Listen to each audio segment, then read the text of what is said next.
Hey there, welcome to this video. This is Mae Renfroe. Welcome to my YouTube channel. Hi. Alrighty, well, it's been a little while since I did a video here.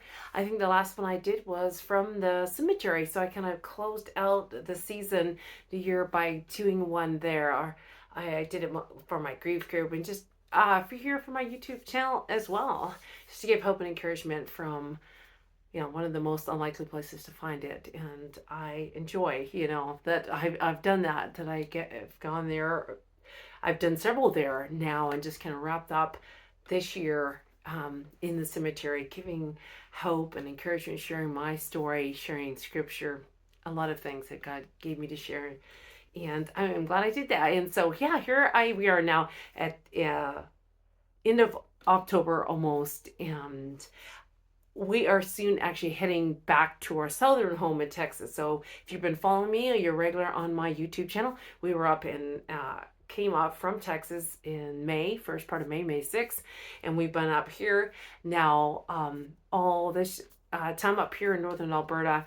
And wow, it's been short and sweet. It's been just so much actually packed into such a short amount of time. And we are hitting the road here, I guess, tomorrow. It was a little cold the last few days. We even got a little bit of snow.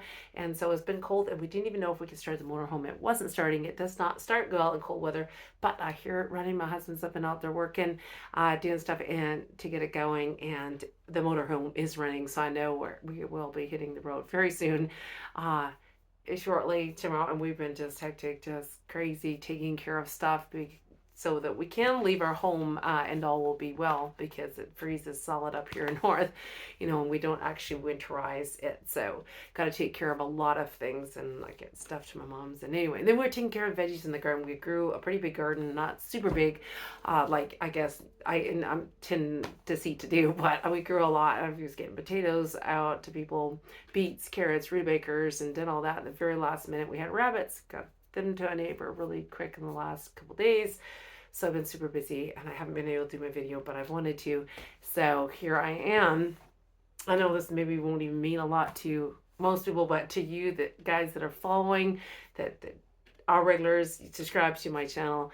I did just want to do a quickie on here, and I figured you'd like to hear from me, hopefully. And now I'll be posting on the road. I will definitely, as I can, maybe a little short, so I'll pay attention to them.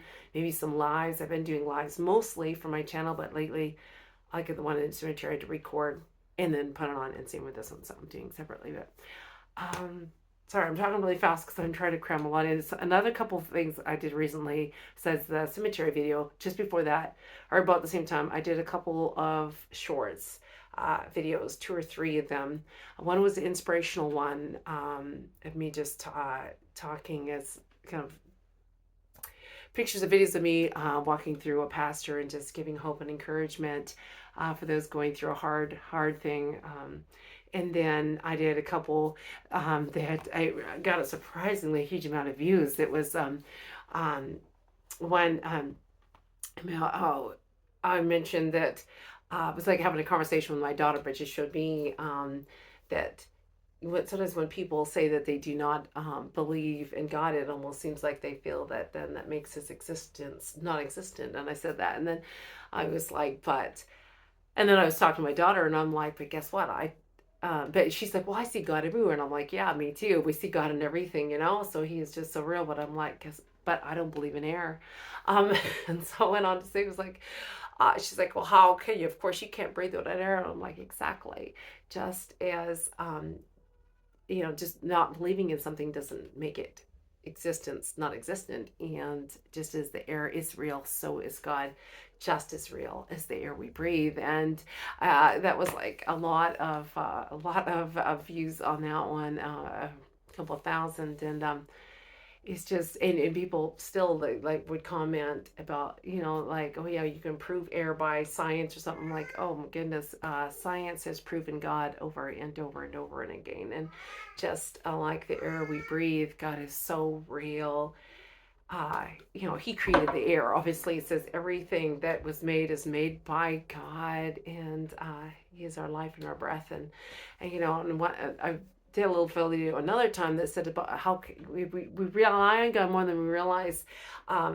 But how long we can live without God is how long we can live without air. Not very long that we can live without air because He created it. And yeah. Anyway, we depend on Him more than a person realizes. Even those that say they don't believe in God, that doesn't make His existence not existent. He's still just as real. And you can't take something that's not real and believe in that and think that now it has become real, like people that believe in the legend of Bigfoot. Believing in that as much as you want is not going to make it real. But believing, and not believing in God, He's still real. And we're seeing prophecy come true of the Bible, and just things that's happening in the world, the things He said would happen is happening. And yeah, I just love to share the truths of God. And I was just thought, well, I'm just going to share it in a kind of a way that we'll see, brings so I thought I did that. And if you haven't seen it, you might want to see it. And then another little clip. Oh, because I've always said I've noticed sometimes when people have these huge screen TVs, and then I'm like, I wonder what size of print is in their Bible. I mean, maybe I'm just being weird. I'm like, they probably have small print Bibles and they've got this huge screen TV. So I did a little funny thing with my daughter as well. And boy, that got the views. Almost 3,000, I think, on that one. And some comments, it wasn't so nice.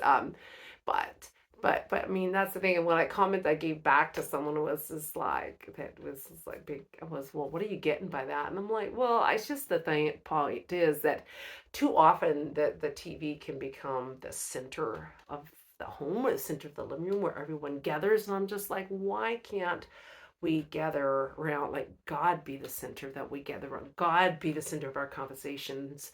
His word be the center of our conversations. His word be where we gather. Him himself be where we gather, or where we talk about, and our focus, and instead of subject, whether it's your phone, it doesn't matter what it is, whatever.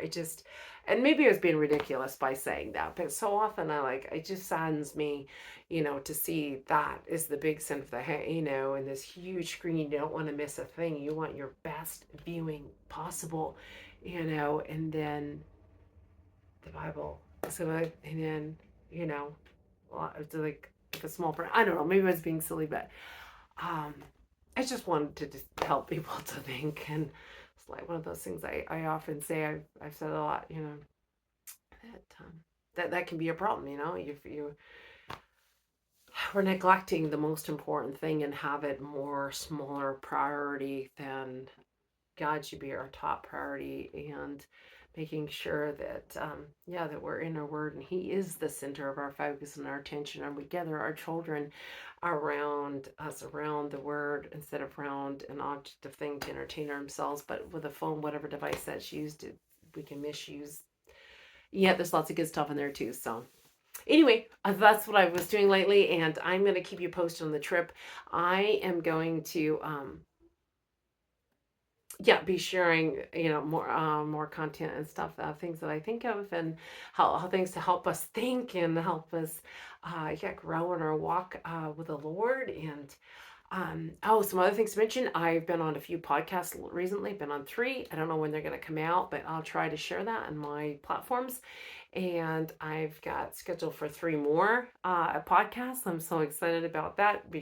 Ways to share my our story of our loss, but the hope and the goodness and the faithfulness of God in the midst of it. So I'm so grateful for that space and that place to do that. And I'm gonna I've got a few more podcast interviews coming up shortly once we get to the Texas home and get settled. So I want to do that. And my grief group is on Facebook is just growing and growing and growing and growing.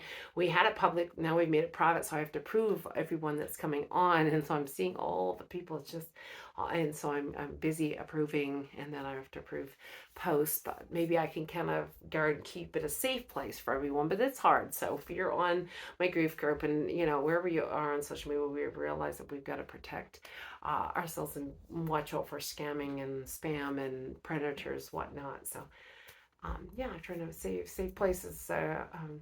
We grieve, but not without the hope of God. And just thought it'd be nice to have that space to for people to share what they're going through, share their struggles, encourage someone else, and we help someone that helps us.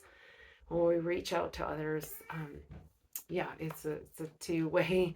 It is helping and healing to us. So, all right, I'm going to keep you posted. I'm going to get off. We're going to be super busy getting ready to hit the road soon, and I will share on the way. And yeah. All right. Take care. God bless.